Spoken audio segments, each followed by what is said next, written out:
Berburu buaya sudah menjadi tradisi di tanah ini. Sungai besar yang menyimpan kekayaan alam dan kisah para pemburu. Inilah perjalanan melihat tanah para pemburu buaya. Awas! Mambramo! Holo!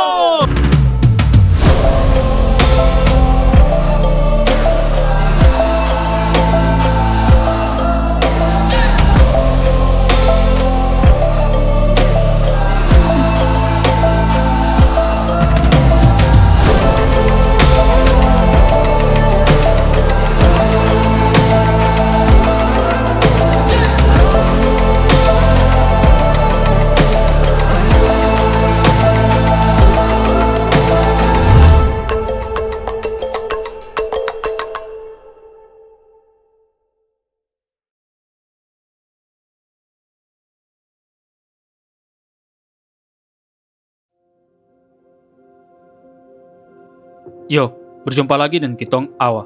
Seperti biasa, kali ini kita akan jalan-jalan di tanah Papua. Dan rute perjalanan kali ini, yaitu dari wilayah Kabupaten Jayapura, kita akan terbang menuju wilayah Kabupaten Mamberamo. Lebih tepatnya, bagian selatan dari wilayah kabupaten ini, yaitu Dabra. Sekitar pukul 6 pagi, kita tiba di Bandara Udara Sentani, salah satu bandara besar yang menjadi penghubung ke beberapa wilayah, termasuk wilayah terpencil. Suasana pagi itu sudah cukup ramai oleh para petugas ataupun penumpang yang akan melakukan perjalanan ke beberapa wilayah di tanah Papua. Jadi saat ini Tong sudah berada di ruang tunggu menuju penerbangan kali ini. Kitong tadi check-in jam 6 pagi dan penerbangan akan dimulai kurang lebih sekitar jam 9 pagi ini. Dan untuk menuju ke destinasi ini kita beli tiket itu butuh perjuangan karena kita harus mengantri dari 2 minggu lalu. Saya beli di hari Senin, mengantri dari pukul setengah 6 pagi, dan saat datang juga itu orang sudah banyak untuk membeli tiket menuju ke tujuan ini. Dan untuk harga tiketnya sendiri kurang lebih sekitar 540.000. Jadi untuk 3 orang mungkin sekitar ya 1.600.000 lebih lah. Jadi butuh perjuangan untuk menuju ke destinasi kali ini. Ya semoga perjalanan kali ini lancar. Jadi let's go. Setelah kurang lebih 3 jam menunggu, akhirnya petugas menyampaikan pengumuman keberangkatan. Kitong segera diarahkan menuju mobil yang akan membawa Kitong ke tempat pesawat berada. Sesampainya di lokasi, pesawat dengan tipe Cessna Grand Caravan milik Susi Air yang berwarna putih telah siap menunggu Kitong. Pilot dan kru mempersilahkan Kitong untuk naik ke pesawat. Mesin mulai menderu, baling-baling berputar semakin cepat. Dan dalam hitungan detik, pesawat melaju kencang di landasan sebelum akhirnya mengudara, meninggalkan Sentani dan membawa Kitong menuju ke jantung pedalaman Papua.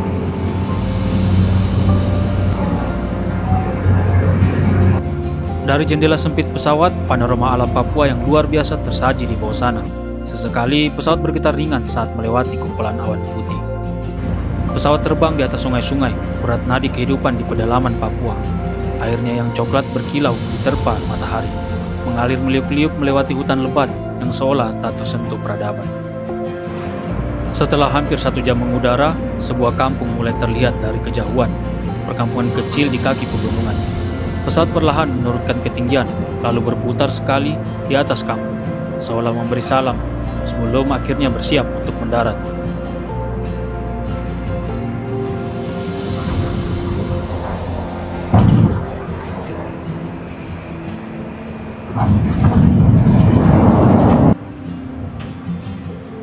Akhirnya pesawat tiba di Bandara Udara Dabra.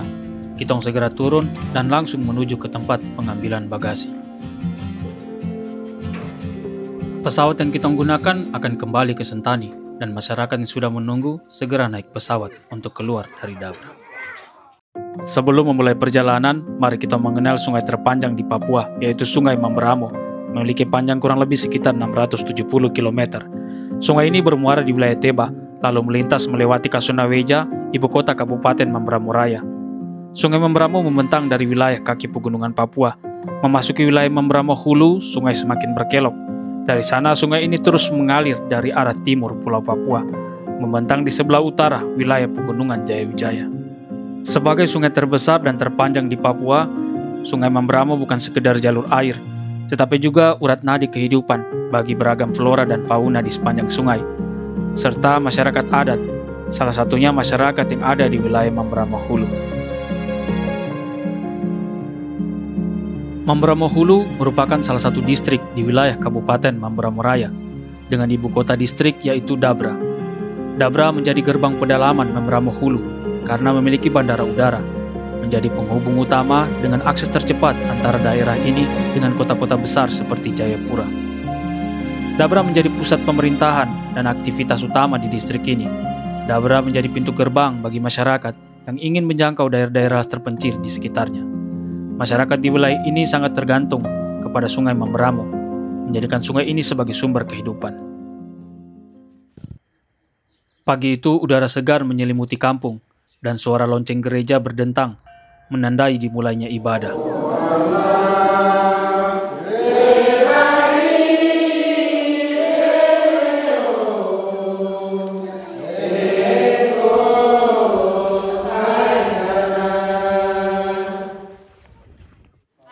Beberapa masyarakat terlihat mengenakan pakaian adat, bukan sekedar simbol budaya, namun menjadi persembahan dan penghormatan dalam ibadah. Dengan menampilkan tarian sideko yang berarti lagu lama, dengan iringan lagu pujian yang dilantunkan dalam bahasa lokal masyarakat Dabra, yaitu bahasa Dasigo. Disinilah terlihat harmoni yang indah antara budaya dan agama, di mana keimanan tidak menghapus tradisi, tetapi justru memeluknya dengan hangat.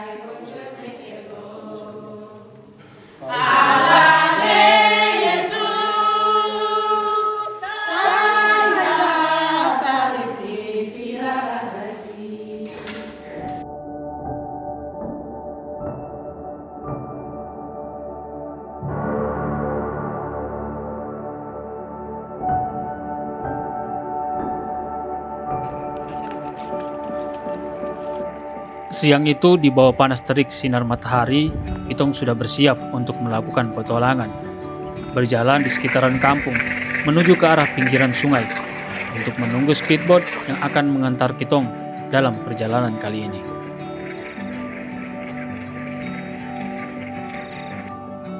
Rute perjalanan kali ini tidak jauh dari Dabra.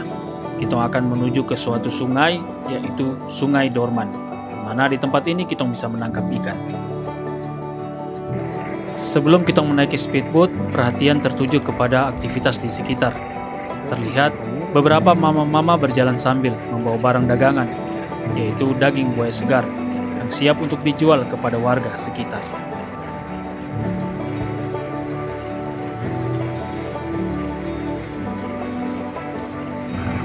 Kitong juga mendengar kabar bahwa ada warga yang baru saja berhasil menangkap buaya. Rasa penasaran membuat Kitong menuju ke tempat itu terlebih dahulu, sebelum melanjutkan perjalanan. Dan benar saja, saat tiba di lokasi, tampak beberapa warga sedang sibuk memotong daging buaya. Mengolahnya dengan terampil menggunakan pisau tajam. Beberapa bagian tubuh reptil raksasa itu sudah dipisahkan kulitnya yang tebal. Daging yang sudah siap diolah untuk dimasak. Mengkonsumsi daging buaya sudah menjadi bagian dari kearifan lokal masyarakat yang ada di wilayah Mamberamo Raya. Setelah menyaksikan proses pengolahan daging buaya oleh masyarakat, perjalanan pun berlanjut menuju destinasi berikutnya yang menanti dengan keindahannya. Namun, pengalaman melihat bagaimana masyarakat mengolah hasil buruan membuat Kitong semakin penasaran bagaimana proses penangkapan yang dilakukan masyarakat secara tradisional.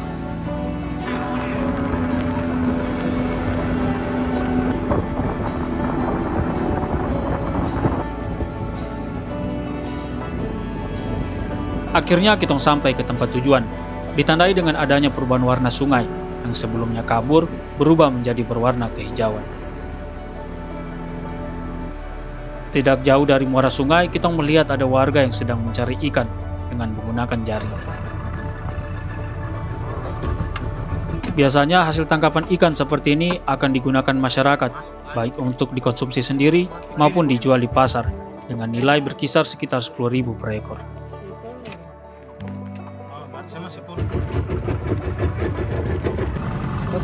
Halo guys, selamat siang. Kami bertemu dengan wawancara bagus.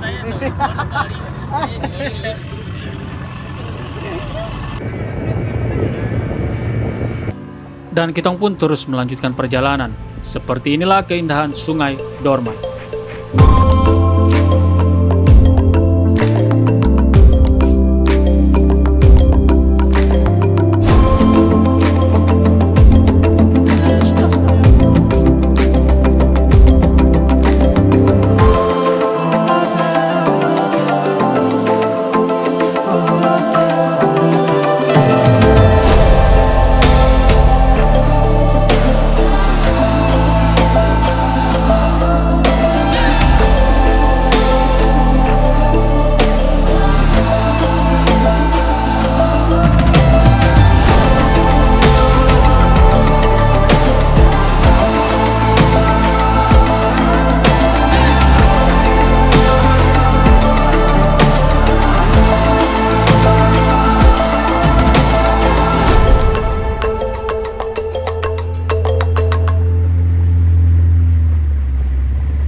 Kitong pun tiba ke sebuah sungai yang airnya cukup jernih. Di tempat ini teman-teman juga akan pergi memancing, dan ada juga teman-teman yang akan molo untuk mencari ikan.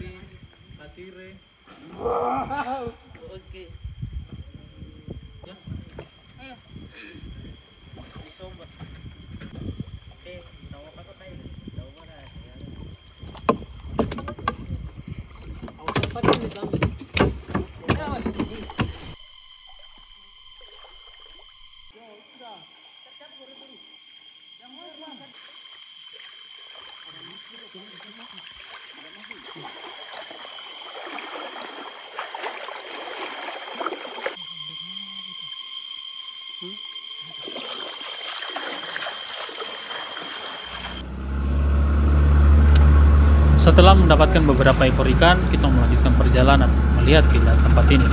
Nampak beberapa anak kecil yang sedang bermain di tepian sungai. Kita pun berangkat ke spot mancing. Teman-teman mulai melemparkan tali pancing ke dalam arus sungai. Tak butuh waktu lama, umpan pun berhasil disambar dan seekor ikan bawal besar berhasil ditangkap.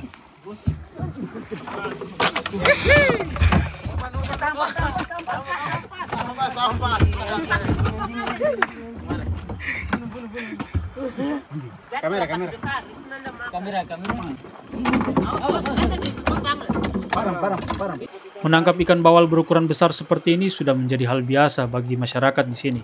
Bahkan bisa mendapatkan puluhan ekor ikan bawal berukuran seperti ini. Karena hari telah sore dan jalan-jalan kali ini kita merasa sudah cukup. Kita pun memutuskan untuk kembali pulang.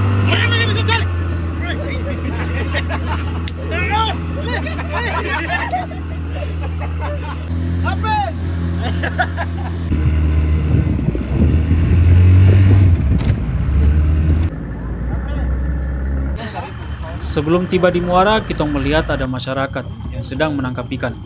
Dan mereka berhasil menangkap 2 ekor ikan bawal berukuran besar.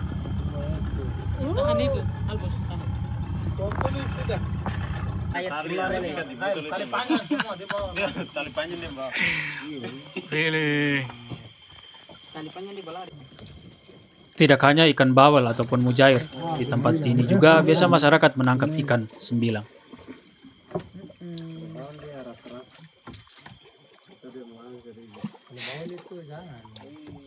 Kalau air kering di muara tuh mana?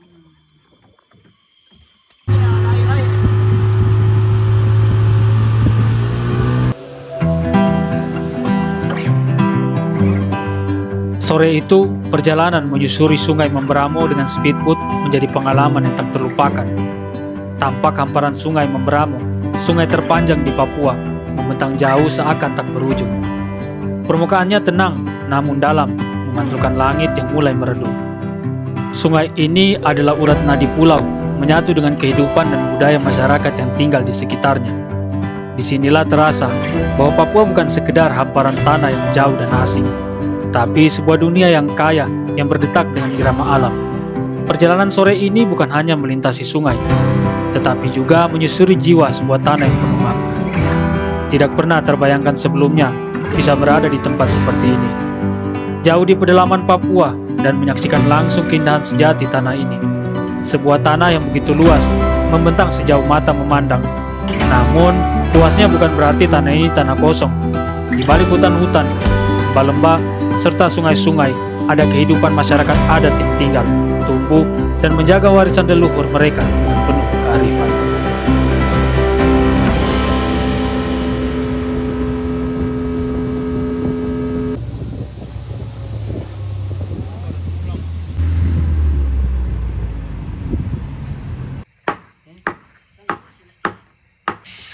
Ikan bawal hasil pancingan sore tadi kini siap untuk diolah, menjadi hidangan utama untuk makan malam.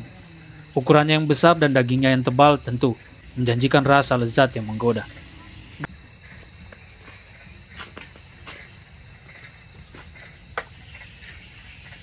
Setelah dibersihkan, ikan hanya kitong bumbui dengan garam, lalu akan kitong bakar perlahan di atas bara api yang menyala. Sekedar informasi, di Dabra hingga saat ini listrik masih menjadi hal yang langka. Belum ada aliran listrik permanen yang menjangkau rumah-rumah warga, membuat malam hari di kampung ini terasa begitu hening dan gelap. Sebagian masyarakat mengandalkan lampu tenaga surya ataupun genset kecil yang hanya dinyalakan beberapa jam saat malam tiba. Sehingga makan malam kali ini kitong hanya akan mengandalkan lampu cas ataupun senter HP sebagai penerangan. Ikan tawes dan bawal bakar serta mujair goreng ditemani dengan sambal tomat dan sayur bayam tumis akan menjadi hidangan makan malam bersama kitong kali ini. Kami serahkan seluruh kehidupan kami ke dalam tangan-Mu, dalam nama Yesus, amin. Ini kenapa lompat-lompat dalam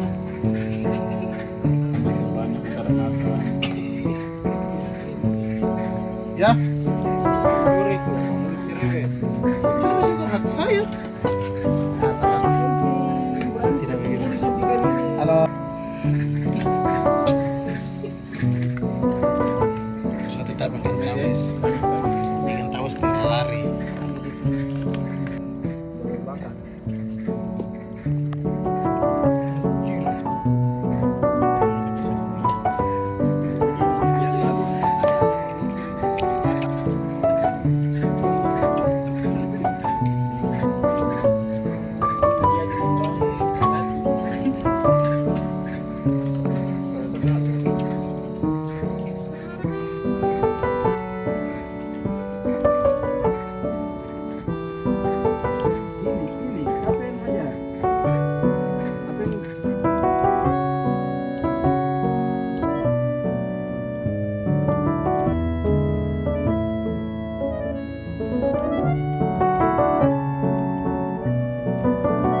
Yo, selamat pagi buat kamu semua. Jadi pagi ini saya sedang berada di Bandara Udara Dabra. Jadi cuaca di sini berubah dengan cepat. Kemarin panas, hari ini langsung hujan lagi. Jadi tadi malam ada hujan deras. Di pagi ini cuaca berembun dan rintik.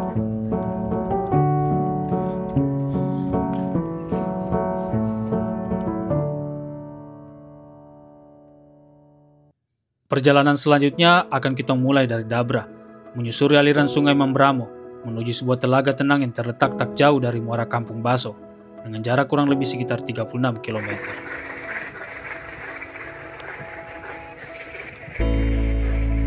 Transportasi yang kita gunakan dalam perjalanan kali ini adalah perahu katinting. Perahu kecil yang bermesin tempel sederhana, yang menjadi andalan masyarakat setempat. Meskipun lambat, katinting tetap menjadi pilihan favorit, karena lebih irit bahan bakar, di mana harga BBM di tempat ini cukup mahal, bisa mencapai Rp25.000 hingga Rp30.000 per liter. Alat transportasi ini sudah sangat cukup membantu dibandingkan masyarakat harus mendayung, apalagi saat berjalan melawan arus sungai Mambramo.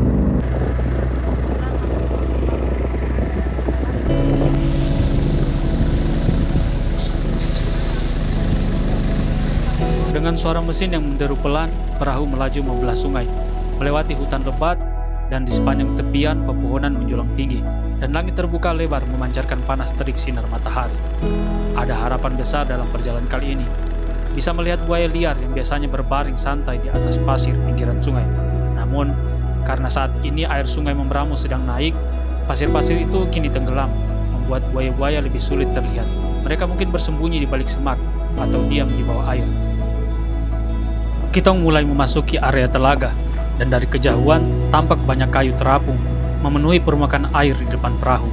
Sontak saja, Kitong sempat terkejut mengira perahu akan berhenti dan mencari jalur lain, tapi ternyata tidak. Teman-teman justru menambah kecepatan perahu, dan tanpa banyak kata, Katinting melaju dengan penuh keyakinan menuju tumpukan kayu terapung dan berhasil melewatinya.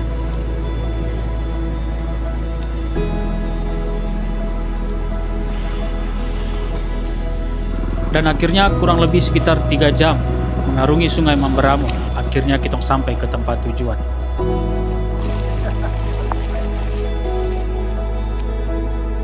Sesampainya di telaga, mata langsung disambut panorama alam yang luar biasa indah. Air telaga tenang memantulkan bayangan langit dan pepohonan hijau yang mengelilinginya. Karena air sungai Mambramo sedang naik, dataran yang biasanya kering kini tergenang air. Di sekitarnya, anak-anak sungai mengalir pelan, bercabang ke berbagai arah, seakan membentuk lorong-lorong air rahasia yang menyatu dengan hutan.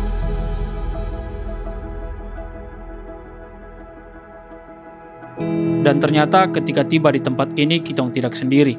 Terlihat beberapa warga sudah selesai mencari ikan dengan cara menjaring. dengan hasil tangkapan ikan mujair yang sangat banyak. Mujair tuh.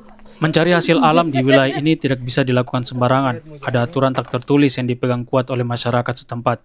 Setiap wilayah memiliki tuan tanah atau pemilik hak ulayat. Seperti wilayah ini, masyarakat yang biasa mencari di tempat ini berasal dari Kampung Baso.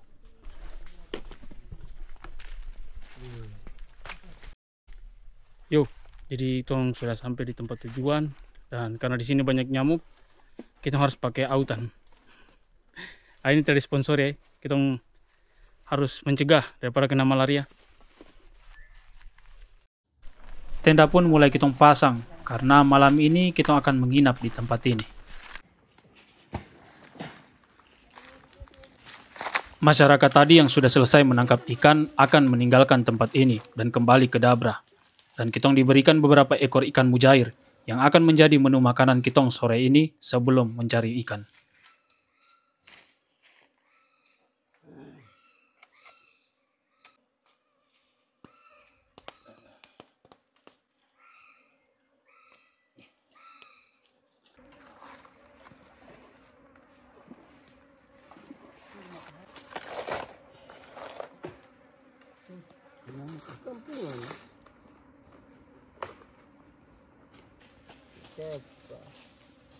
Dia kok Ini lagun dia ngamuk lari.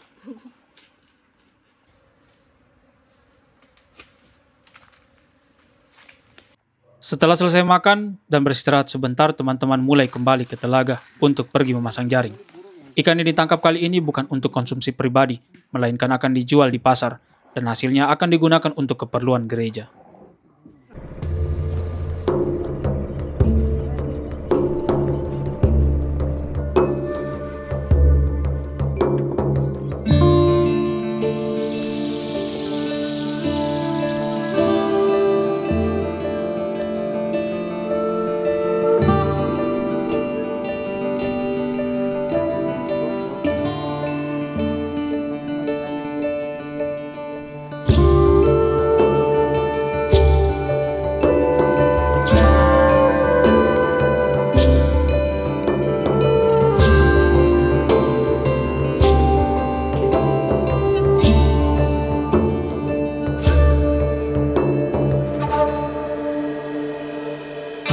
Sore itu kitong tidak sendiri. Akhirnya salah satu penghuni tempat ini mulai menampakkan dirinya.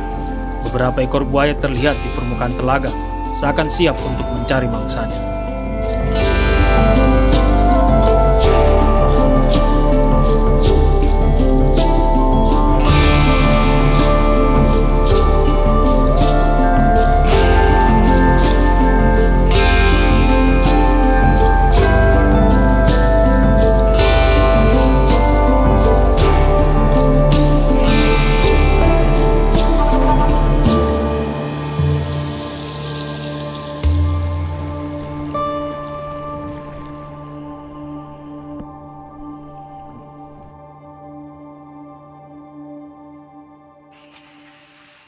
Malam pun tiba, suasana sunyi menyelimuti, hanya terdengar suara serangga malam. Nyamuk di tempat ini cukup ekstrim, autan yang digunakan tidak terlalu mempan. Untuk menghindari gigitan yang bisa membuat tak nyaman, kitong pun menggunakan kelambu sebagai perlindungan utama.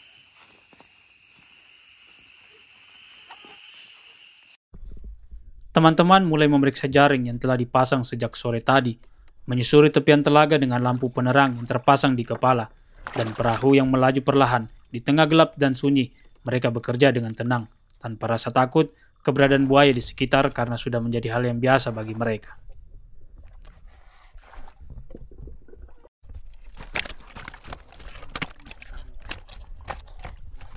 Karena ikan dijual esok hari, untuk menjaga ikan tetap segar, hasil tangkapan yang masih hidup akan dimasukkan ke dalam kelambu, yang akan diambil lagi saat kitong akan kembali pulang.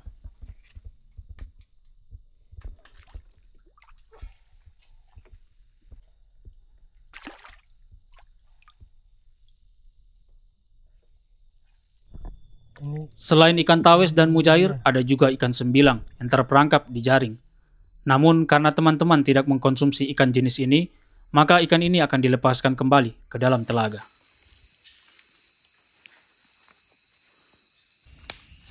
Beberapa ikan yang terperangkap di jaring sudah dalam keadaan mati dan tidak bisa dijual esok hari. Untuk menghindari pembusukan, teman-teman mulai menyiapkan cara pengawetan tradisional yang biasa mereka lakukan dengan cara mengasapinya. Ikan-ikan itu akan dibersihkan terlebih dahulu, lalu diasar di atas api kecil yang dijaga sepanjang malam.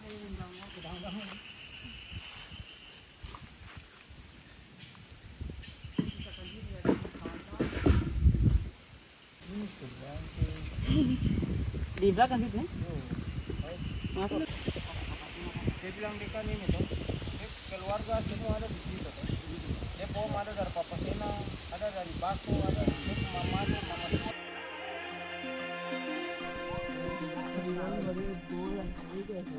Setelah menghabiskan waktu semalam di tempat ini, di pagi hari kitong bergegas untuk kembali ke Dabra dengan membawa hasil tangkapan. Berjalan kembali menyusuri sungai Mamberamo, namun kini kitong tidak melawan arus, sehingga waktu yang ditempuh lebih cepat dari waktu pergi. Sesampainya di Dabra, ikan pun dipersiapkan untuk dijual di pasar.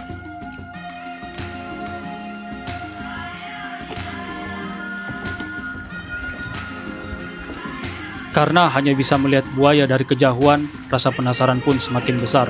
Dalam perjalanan selanjutnya, kita memutuskan untuk mengikuti masyarakat dari Kampung Puau dalam perburuan buaya, sebuah tradisi yang telah lama mereka jalani dengan penuh kearifan dan keberanian. Ikuti terus perjalanan awak di tanah Papua dalam episode Perjalanan ke Tanah Para Pemburu Buaya.